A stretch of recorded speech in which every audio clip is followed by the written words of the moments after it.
Good morning everyone. मैं Renu from GWPC Bharatpur. आज हम डीसी मशीन की तरह ट्रांसफार्मर की इफ़िशियंसी का डिस्कस करते हैं कि ट्रांसफार्मर की इफ़िशियंसी क्या होती है। मैं सब्जेक्ट 206 इलेक्ट्रिकल मशीन का चैप्टर 3 ट्रांसफार्मर उसकी इफ़िशियंसी का डिस्कशन कर रही हूँ कि ट्रांसफार्मर की इफ़िशियंसी क्या होती है। जैसे कि डीसी मशीन की, इलेक्ट्रिकल मशीन की इफ़िशियंसी होती है, उसी की तरह से हम यहाँ ट्रांसफार्मर की भी इफ़िशियंसी निकालते हैं। तो बेसिकली जो इफ़िशियंसी का जो फॉर्मूला होता है वो होता है output power upon input power. Efficiency equals to output power upon input power. इसको हम क्या बोलते हैं? इफ़िशियंसी बोलते हैं। अगर इसको हमें परसेंटेज में निकालना होता है तो output power upon input power multiply by 100, तो इसको बोलते हैं परसेंटेज इफ़िशियंसी। ठीक है। तो इफ़िशियंसी ऑफ जो ट्रांसफार्मर है एट ए पर्टिकुलर लोड और जो पर्टिकुलर पावर फैक्टर पर, उसको हम कैसे डिसाइड करते हैं? पर्टिकुलर लोड और पावर फैक्टर पर रेशियो ऑफ आउटपुट पावर और रेशियो अपॉन इनपुट पावर का, और दोनों जो क्वांटिटी हैं, दोनों की जो यूनिट है वो सेम होनी चाहिए। या तो दोनों वॉट में होनी चाहिए, दोनों पावर आउटपुट और इनपुट पावर, या दोनों किलोवाट में होनी चाहिए, लेकिन दोनों की यूनिट सेम होनी चाहिए। तो एफिशिएंसी का फॉर्मूला है output power upon input power for same particular load and particular power factor के लिए output power upon input power के रेशो को हम एफिशिएंसी कहते हैं। But the transformer being highly piece of equipment, मतलब ट्रांसफार्मर हमारा क्या है? एक बहुत स्टैटिक डिवाइस है। क्या है? स्टैटिक का मतलब क्या होता है? इसमें कोई भी रोटेटिंग पार्ट नहीं होता है। रोटेटिंग पार्ट नहीं होने की वजह से इसमें एक तो क्या है, मैकेनिकल लॉसेज नहीं होती है। मेन जो लॉसेस होती हैं, मेन नहीं, जो कि मूवमेंट की वजह से होती हैं, मैकेनिकल लॉसेस वो नहीं होती हैं इसमें।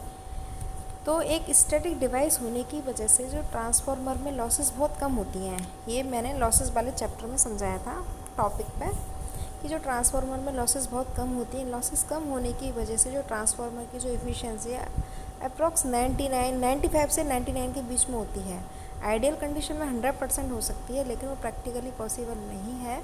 तो 98-99% के अराउंड ट्रांसफार्मर की इफ़िशियंसी होती है, क्योंकि इसमें कोई भी रोटेटिंग पार्ट नहीं होता है और ये एक स्टैटिक डिवाइस है। इसीलिए इसका जो मेज़रमेंट है, दिस क्वांटिटी को हम are nearly to the same size, this quantity are nearly are the same size, इसलिए इसका जो मेज़रमेंट है बहुत इनपुट और आउटपुट का ईजिली हो जाता है, क्योंकि इसमें लॉसेस कम होती हैं। A better method is to determine the losses and then to calculate the efficiency. Better method ये है कि सबसे पहले हम उसकी लॉसेस को निकालें। जो एफिशिएंसी का हम जब कैलकुलेशन करते हैं तो सबसे पहले हम लॉसेस को निकालते हैं। लॉसेस को निकालने के बाद हम एफिशिएंसी को निकालते हैं। अब लॉसेस क्या होती हैं? फर्स्ट क्वेश्चन आता है, लॉसेस क्या होती हैं? सपोज़ हमने इनपुट में पावर को ट्रांसमिट किया 10 मेगावाट, हमको पावर को हमने ट्रांसमिट किया इनपुट से, और हमको आउटपुट पर भी कितना मिलना चाहिए? 10 मेगावाट पावर मिलनी चाहिए। ठीक है।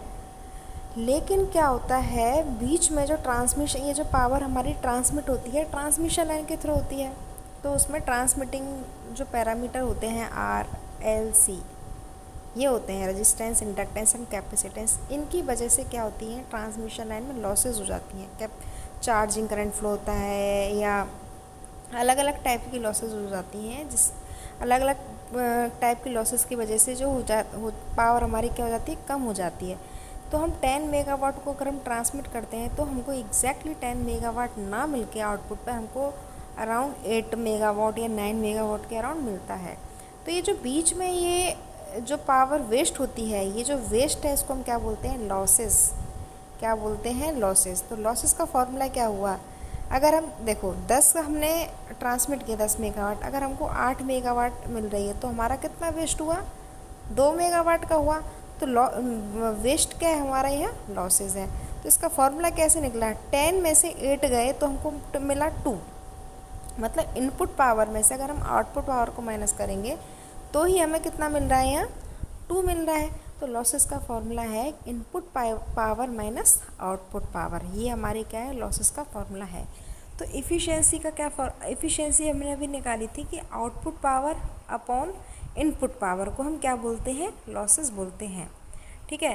तो आउटपुट पावर तो हमने ऊपर आउटपुट लिखा है, लेकिन यहाँ इनपुट पावर की जगह हमने क्या लिख दिया, आउटपुट प्लस लॉसेज। ये कैसे लिखा हमने कि जो लॉसेस का फॉर्मूला है, losses equal to input power minus output power. तो अगर हम इस फॉर्मूले से अगर हम इनपुट पावर निकालेंगे तो जो आउटपुट पावर वो माइनस में है वो दूसरी साइड आके क्या हो जाएगी, प्लस हो जाएगी। तो input power equal to output power plus losses. इसलिए हमने इस इफ़िशेंसी वाले जो फॉर्मूला में लिखा है output power upon output power plus losses, तो ये लिख दिया है। अब लॉसेस हमारे ट्रांसफार्मर में मेनली दो होती हैं, कॉपर लॉसेस और आयरन लॉसेस। कॉपर लॉसेस होती हैं वो हमारी लोड पर डिपेंड करती हैं, वो वेरिएबल लॉसेस होती हैं। और जो आयरन लॉसेस हैं उनको हम कोर लॉसेस के नाम से भी जानते हैं, वो हमारी लोड पर डिपेंड नहीं करती हैं, वो फिक्स होती हैं। ये अपनी क्या है, ये कोर लॉसेस अपनी दो टाइप से होती हैं, हिस्टेरिस लॉसेस और एडी करंट लॉसेस। अब इस फॉर्मूले से हम देखते हैं efficiency equals to output upon output plus copper losses plus iron losses. एक तो ये हो गया। ये जो हमने ऊपर वाला जो डेरिवेशन किया है वो आउटपुट के टर्म्स में किया है। किसके टर्म्स में किया है, आउटपुट के टर्म्स में किया है। ये जो नीचे वाला डेरिवेशन है efficiency equals to input minus losses upon input, ये किसके टर्म्स में है, इनपुट में। कैसे, अगर हम आउटपुट देखें यहाँ तो losses equals to input power minus output power. तो आउटपुट पावर निकालेंगे इस इक्वेशन से, तो आउटपुट पावर क्या निकलेगी, इनपुट पावर माइनस लॉसेस। तो सेम उसी की तरह है। तो input power minus losses upon input रखा है। अब इनपुट को ऊपर इसमें डिवाइड करेंगे, input upon input 1 minus losses upon input, ये आ जाएगा। ठीक है, तो it may be noted here that efficiency is based on power output in what. किस पर डिपेंड करती है, पावर का जो आउटपुट होगा वो वॉट में होना चाहिए, नॉट इन वीए। वीए क्या है कि जो ट्रांसफार्मर की जो यूनिट होती है, ट्रांसफार्मर में जो इसकी यूनिट होती है वोल्ट एम्पियर होती है, वीए होती है, उसमें हम एफिशिएंसी नहीं निकालते। किस में निकालते हैं, हमेशा वॉट में निकालते हैं। इसमें वॉट में निकालते हैं या किलो वॉट में निकालते हैं, वीए में नहीं निकालते। और यहाँ एक चीज़ बताती हूँ आपको कि जो ये ट्रांसफार्मर की जो ये है रेटिंग है, उसको वीए में क्यों लेते हैं, वोल्ट एम्पियर में इसलिए लेते हैं कि जो हम ट्रांसफार्मर में भी बताया था कि दो लॉसेस होती हैं, कॉपर लॉसेस और iron losses. Copper losses current पे डिपेंड करती हैं क्योंकि वो होती है I²R। तो कॉपर लॉसेस करंट पे डिपेंड करती है, करंट की यूनिट होती है एम्पियर। और जो हमारी आयरन लॉसेस होती हैं वो किस पर डिपेंड करती हैं, हमारी वोल्टेज पर डिपेंड करती हैं मेनली। तो इसलिए उसकी यूनिट होती है वोल्टेज की V। तो इसलिए ट्रांसफार्मर की रेटिंग VA में होती है या KVA में होती है। ठीक है, अगर हम ट्रांसफार्मर की जो एफिशिएंसी है उसको BA में निकालेंगे तो एक्यूरेट नहीं निकलेगी। तो हमेशा जो ट्रांसफार्मर की एफिशिएंसी किस में निकालनी चाहिए, वॉट में निकालनी चाहिए। Hence at any volt ampere load efficiency depend on power factor being measured at unity power factor. तो जो ये हमेशा यूनिटी पावर फैक्टर, हमेशा नहीं, वो तो डिपेंड करता है कि क्वेश्चन में हमको जब न्यूमेरिकल सॉल्व करते हैं उसको हाफ लोड पे या 0.8 पावर फैक्टर लैगिंग पे या 0.8 पावर फैक्टर लीडिंग पे अलग अलग उस पर निकालते हैं। लेकिन जो एक्यूरेट निकलती है, मैक्सिमम जो इफिशिएंसी निकलती है जो ट्रांसफार्मर की, अभी हम जब डेरिवेशन करेंगे इसका ट्रांसफार्मर की मैक्सिमम इफिशिएंसी का, जब हम पावर फैक्टर यूनिटी लेते हैं मतलब 1 लेते हैं तो हमारी मैक्सिमम इफिशिएंसी मिलती है। तो ये एक ऑब्जेक्टिव क्वेश्चन भी पूछा जाता है कि ट्रांसफार्मर की मैक्सिमम एफिशिएंसी किस लोड पर मिलती है, किस पावर फैक्टर पर मिलती है। ऑप्शन होते हैं 0.8 lagging power factor, 0.8 leading power factor, unit power factor and none of this. तो इसका आंसर होगा यूनिटी पावर फैक्टर पर। ट्रांसफार्मर की मैक्सिमम एफिशिएंसी हमको यूनिटी पावर फैक्टर पर मिलती है। अब है कंडीशन फॉर मैक्सिमम एफिशिएंसी। अब हम ये जो हमने फॉर्मूला निकाला है ना एफिशिएंसी का, output upon output plus losses, इसमें हमको वैल्यू पुट करनी है और इसका हम कंडीशन फॉर मैक्सिमम एफिशिएंसी का ये जो यूनिटी पावर फैक्टर पर आ रहा है ये हम इसको प्रूफ करते हैं। ठीक है, तो हमारा एफिशिएंसी का फॉर्मूला था input power minus losses upon input power. तो इनपुट पावर और आउटपुट पावर दो पावर होती हैं। तो हमारी ट्रांसफार्मर में दो वाइंडिंग होती हैं, प्राइमरी वाइंडिंग मतलब इनपुट पावर, सेकेंडरी वाइंडिंग मतलब आउटपुट पावर। तो कॉपर लॉसेस हमारी दोनों वाइंडिंग में होंगी क्योंकि दोनों वाइंडिंग हमारी कॉपर की बनी होती है, तो कॉपर लॉसेस दोनों वाइंडिंग में होंगी। अगर प्राइमरी वाइंडिंग में कॉपर लॉसेस हो रही हैं तो प्राइमरी वाइंडिंग में होंगी तो उसको बोलेंगे I1² R01। अगर सेकेंडरी वाइंडिंग में अगर कॉपर लॉसेस हो रही हैं तो उसको हम बोलेंगे I2² और R02। तो ये हो गई हमारी कॉपर लॉसेस। और आयरन लॉसेस होती है हिस्टेरिस लॉसेस और एडी करंट लॉसेस। हिस्टेरिस लॉसेस को WS से रिप्रेजेंट करते हैं और एडी करंट को WE, इन दोनों के कॉम्बिनेशन को WI। WI का मतलब क्या होता है? Iron losses. अब ये जो हमने कॉपर लॉसेस कैलकुलेट किए हैं और जो आयरन लॉसेस कैलकुलेट किए हैं, इसको हम इफ़िशियंसी के फॉर्मूले में पुट करते हैं। तो ये वाला हमने निकाला था ना, input power, input minus losses upon input. तो इनपुट पावर हमारी क्या हो गई? पावर का फॉर्मूला क्या होता है? मोस्टली पावर का फॉर्मूला होता है P=VI cos phi। P=VI cos phi। अगर इसको इनपुट के टर्म्स में निकालेंगे हम तो V1 I1 cos phi 1। अगर हम इसको आउटपुट पावर के टर्म्स में निकालेंगे पावर को, P2=V2 I2 cos phi 2 होता है। तो हम यहाँ किसके टर्म्स में निकाल रहे हैं? Primary side. Considering primary side को कंसीडर करके हम इफ़िशियंसी कैलकुलेट कर रहे हैं। तो इफ़िशियंसी इक्वल्स टू इनपुट, देखो यहाँ हमारा क्या है? Input power minus losses. तो इनपुट पावर हो गया V1 I1 cos phi 1 minus losses upon input क्या हो गया? V1 I1 cos phi 1। अब इसमें हम लॉसेस की जगह रख देंगे, लॉसेस क्या हो गए? WI plus W। लॉसेस क्या होंगी हमारी? अगर हम प्राइमरी साइड निकाल रहे हैं तो I1² R01। ये क्या होंगी? ये दोनों क्या होंगी? ब्रैकेट में होंगी। तो ब्रैकेट के, अगर ब्रैकेट के बाहर माइनस का साइन है तो ब्रैकेट के अंदर भी माइनस साइन हो जाता है, तो ये सारे माइनस के हो गए। तो V1 I1 cos phi से पूरे ऊपर वाले को, न्यूमरेटर को डिवाइड करेंगे। तो V1 I1 cos phi upon V1 I1 cos phi तो क्या हो जाएगा? 1 हो जाएगा। Minus I1² R01 upon V1 I1 cos phi 1।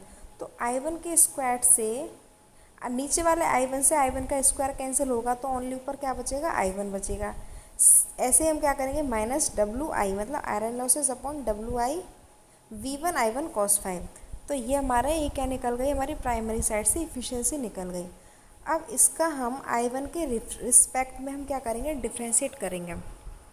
जब हम इसका डिफ्रेंशिएट करेंगे तो 1 हमारा कांस्टेंट है जो 0 हो जाएगा, और जो इसमें देखो I1 के रिस्पेक्ट में करेंगे तो न्यूमरेटर वाला I1 निकल जाएगा, तो क्या बचेगा हमारे पास? R01 upon V1 cos phi 1। और ऐसे ही इसमें हो जाएगा हमारा WI अपॉन V1। I के रिस्पेक्ट में कर रहे हैं तो I1 का स्क्वायर ये हो जाएगा। तो जब हमारा 0 है, 0 को इस क्रॉस मल्टीप्लिकेशन करेंगे तो उस साइड चला जाएगा, तो हमारे पास क्या क्या बच जाएगा? R01 upon V1 cos phi 1 equals to WI V1 I1 का स्क्वायर cos phi 1। तो V1, अब इसमें क्या है? डिनोमिनेटर में दोनों V1 cos phi 1 है और ये V1 I² I cos 1 है। तो इसको हम क्या कर देंगे? ये क्या हो जाएगा? इसका हम जैसे क्रॉस मल्टीप्लाई करेंगे तो हमारा ये निकलेगा WI इक्वल्स टू I1 का स्क्वायर R01, या तो ये निकलेगा या ये निकलेगा I2 का स्क्वायर। अगर सेकेंडरी के टर्म्स में अगर हम देखें, अभी तो हमने प्राइमरी के टर्म्स में निकाला है इसको, इसके टर्म्स में निकाला है हमने प्राइमरी के। अगर इसको हम सेकेंडरी के टर्म्स में निकालेंगे तो I1 I2² और R02 हो जाएगा। तो आउटपुट करंट इस इक्वेशन से हम निकालेंगे WI इक्वल्स टू I2 का स्क्वायर R02 से। अगर हम यहाँ आउटपुट करंट निकालेंगे तो I2 का स्क्वायर है तो I2 निकालेंगे तो सामने वाले पर क्या हो जाएगा? अंडर रूट हो जाएगा। तो I2 इक्वल्स टू क्या हुआ यहाँ? WI अपॉन R02 हुआ। ठीक है। It is this value of output current which will make the copper losses equal to the iron losses. तो एक इसमें एक ऑब्जेक्टिव क्वेश्चन ये आता है कि किस कंडीशन में हमारी मैक्सिमम आउटपुट जो होता है, किस कंडीशन में हमको मैक्सिमम एफिशिएंसी मिलती है। एक तो हमें यूनिटी पावर फैक्टर हमको मैक्सिमम एफिशिएंसी मिलती है, और ये तो पावर फैक्टर के टर्म्स में हो गया। अगर हम लॉसेस के टर्म्स में निकालते हैं कि किस लॉसेस पे हमें मैक्सिमम एफिशिएंसी मिलती है, तो जब हमारी कॉपर लॉसेस आयरन लॉसेस के इक्वल हो जाती हैं तो हमें मैक्सिमम एफिशिएंसी मिलती है। तो इसका ऑब्जेक्टिव क्वेश्चन भी पूछ लिया जाता है कि when copper losses equal greater than iron losses when copper losses is less than iron losses, when copper losses is equal to iron losses and none of this. इन चार ऑप्शन में से किस कंडीशन में हमें मैक्सिमम एफिशिएंसी मिलती है? तो उसका हम क्या निकालेंगे कि जब हमारी आयरन लॉसेज कॉपर लॉसेज के बराबर हो जाती हैं तो हमें क्या मिलती है? मैक्सिमम एफिशिएंसी मिलती है। ठीक है, अब हमारे यहाँ लास्ट टॉपिक है ऑल डे एफिशिएंसी। नाम से ही समझ में आ रहा है ऑल डे एफिशिएंसी, मतलब 24 आवर्स में हम 24 घंटे में अगर एफिशिएंसी का कैलकुलेशन करते हैं तो किस बेसिस पर करेंगे? The commercial efficiency of transformer is given by the ratio of the output power to the input power. ये जो कमर्शियल एफिशिएंसी निकालते हैं तो एफिशिएंसी क्या होगा? Output power in what upon input power in what. Efficiency का तो normal formula होता है output power upon input power होता है। ठीक है, तो लॉसेज जो ट्रांसफार्मर में मेनली दो होती हैं, मैंने अभी बताया था। कॉपर लॉसेज जो लोड पर डिपेंड करती है और आयरन लॉसेज किस पर डिपेंड करती हैं? वो लोड पर डिपेंड नहीं करती हैं। ठीक है, तो in case of distribution transformer load is continuously very. जो डिस्ट्रीब्यूशन ट्रांसफार्मर है वो 24 घंटे ऑपरेट रहता है, मतलब वो ऑफ ही नहीं होता है, उसको 24 आवर्स क्या होता है, वो ऑन रहता है। जो ट्रांसफार्मर में जो डिस्ट्रीब्यूशन ट्रांसफार्मर है इसमें क्या होता है? लोड चेंज होता रहता है, क्योंकि वो 24 घंटे चलेगा और 24 घंटे हमारा लोड इक्वल नहीं रहता है कि hours two hours loads change होता है कि मॉर्निंग में कम है, आफ्टरनून में कम है, या नाइट में ज़्यादा है, इवनिंग में ज़्यादा है। तो लोड के अकॉर्डिंग ही, डिमांड के अकॉर्डिंग ही लोड चेंज होता रहता है। लोड चेंज होने की वजह से इसकी जो एफिशिएंसी भी है वो भी चेंज होती रहती है। ठीक है, तो the load is continuously vary होता है। It is low in day time, day time में जो लोड होता है वो कम होता है, and high in evening and to night, और रात में और इवनिंग में ये जो लोड होता है वो क्या होता है? हाई होता है। ठीक है, therefore efficiency measure at any point of a day would not be accurate reflection of transformer capability. तो हम उससे हम ट्रांसफार्मर की कैपेबिलिटी का अंदाज़ नहीं लगा सकते, क्योंकि इसका जो एफिशिएंसी है वो डिमांड पर डिपेंड करती है। डिमांड अगर ज़्यादा आ गई तो ज़्यादा निकलेगी, कम आई तो उसका कम निकलेगा, कम आई तो ज़्यादा निकलेगा, ज़्यादा आएगा कम आएगा। मतलब डिमांड के अकॉर्डिंग इसकी एफिशिएंसी फ्लक्चुएट होती रहती है। हम ये नहीं कह, फिक्स नहीं बोल सकते कि इसकी फिक्स है। Hence we have the all day efficiency measure of the distribution transformer.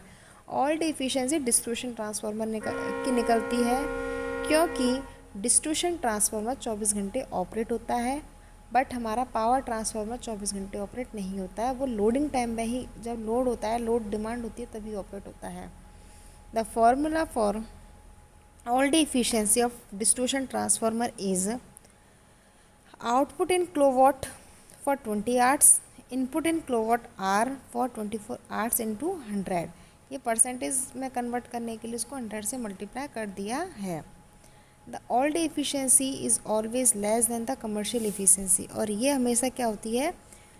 Commercial efficiency जो हम नॉर्मली निकालते हैं ना, उससे ये क्या होती है? कम होती है।